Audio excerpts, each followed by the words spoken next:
Hey, welcome back to the channel. Today we're going to talk a little bit about some loader work we're doing here and a little bit of loader safety. And this has got me thinking about doing a video for new loader operators. If you guys are interested in something like that, tips, tricks, and things that can go wrong with a loader, I've got some ideas, and if you guys got any ideas, leave a comment in the comment section below. I'd appreciate that. So as you can see in this video here, we are using the new T25, and also you may notice here that we have the bucket on the front of the T25, which actually belongs to a T474. I'm a little bit embarrassed to say why this bucket's on there. If you've watched this video, you can see in the background that the actual bucket for this tractor is sitting on the ground. But I wanted to see, first off, I wanted to see if how the T25 would handle a bigger bucket and a bigger load. And second off, I just wasn't really ready to scratch up my new bucket yet. I know that's pretty goofy, but hey, it is what it is. We did get the new backhoe for this tractor, and it's on its way, and we'll be installing it and in video pretty soon. So you guys stay with us over the next couple of weeks, and you'll start seeing a lot more videos. I will apologize to you guys for not putting out as many videos as normal. And the reason being is we were actually doing this job, and this took several days to do. Plus we had a lot of rain here. We have had like 6 inches of rain in the month of July. That is just unheard of. So we get too much rain here, and then out west they're getting no rain. So it's just the way the weather works. So let's talk about what we've done to the T25 so far. To this point in this video, all you'll see in it is that the rear tires have been loaded, and you can tell that because just how well it's handling this big bucket. This is a 66-inch bucket, and it's made for a much larger tractor. But with just the post-toe digger and the loaded rear tires, I never felt really tippy that much at all. You can see that it gets a little bit light in the rear end with this loader, but I could put a something heavy on the back, like the big tool rack or something like that, and this bucket, I believe it would do this bucket fine. So this is the point where I start playing with the new loader valve, and what I mean by playing with it, I am raising the bucket up and curling out at the same time, or basically dumping at the same time, because if you don't, when you lift the bucket up, it'll just be curling backwards, and you'll end up dumping rock on the front of your tractor. So you have to kind of learn how to raise the loader up and curl or dump at the same time, and vice versa. And this new valve system on the T25 allows that to happen. The 264 would also do that, but this one is a little bit smoother. I can tell you that for a fact. You can see my neighbor, Mr. John, in the background over here. He is fascinated with this tractor. I think when it's all said and done, he may end up having one. Again, if you watch here, you can see as I'm lifting up the bucket, I'm also curling or dumping out at the same time to keep the top of the bucket level, and that keeps stuff from falling out on the grass. I don't want rock on the grass, but I definitely don't want to load a rock back on the tractor. I believe I got a better shot here later on in the video, so hang around for that, and I can probably do a better job explaining it. So I've got a lot of comments asking what my thoughts are on the T25, versus the T264. And right off the bat, the ride of the T25 is much better. It's just a more comfortable tractor with a seat. Everything seems to be right on par as far as performance, and time will tell more about that. So there goes another big dump. Wait, that didn't sound right. All right, here's a good example. This is what I was talking about. So as I raise the tractor loader up, I'm also turning out to dump at the same time. And you see how the bucket moved up and out very slowly? Some tractors can't do that. You just don't have the ability. Here I almost dumped gravel in the yard, but I'm getting it. It's a new tractor. I've got to kind of feel it out, but the fact that I have the ability to do that is pretty neat. So let's see if it's one more shot here. Let's see what we got here. And yeah, see, as I go up, I start dumping out. I'm pushing my top cylinders out, so I'm dumping and raising at the same time, and that keeps the top of my bucket level until I'm ready to actually dump. I'm afraid that was about as clear as mud. So we rented this trailer from Service Rental, and I thought, hey, I just rent a dump trailer whenever I want to use one.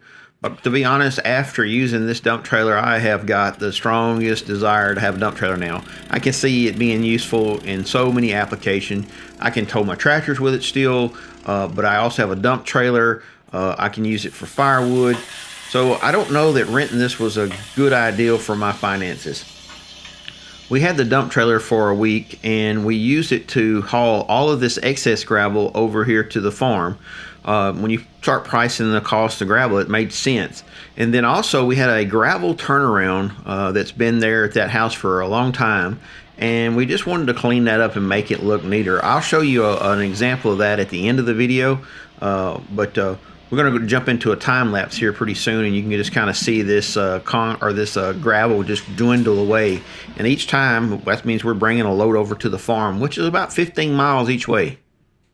So you can see here, once the dump is all the way up, I'll just have to pull forward and drive out from under it, and it just makes a nice little pile there. I really, really like this dump trailer. I may have to get one at some point.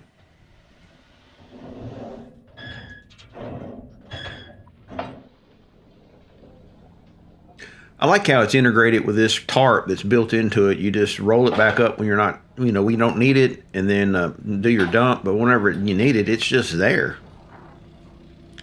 I'm fascinated with watching this thing dump. This is a perspective that I didn't get to see. Tanya was filming this. I was over on the other side actually operating the dump, but it's just pretty neat to see. So renting the dump trailer has come out to be a big advantage for us because we had priced the gravel being removed at our other place, and then also priced gravel just to be dropped off here. And we saved probably $1,000 by doing it ourselves. And it did take a little extra time. And I want you to wait and see this mud. Oh my gosh, it rained during all this. And I got my new tractor all muddy. It's just a big giant mess now. But hey, I got to really kind of test it out here towards the end. So this is where I use the time lapse to kind of capture the whole process of removing the turnaround, the gravel turnaround. There's a lot of gravel here. I did not realize how much gravel there was until I got through with the project. It also rained during this. You can see it's starting to get mucky, but hang on to the end here, and I've got some actual live video of me spinning around in the mud, and it was a mess. It absolutely was a huge mess.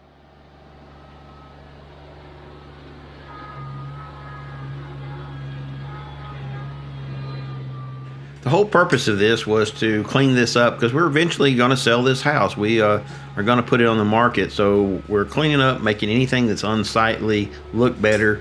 This turnaround served a purpose, but it was kind of an eyesore. Seems like every time that we carried a dump load over to the farm to dump it, it would rain, and I'd come back, and this would be a little bit worse. And this stuff seems to hold water pretty bad.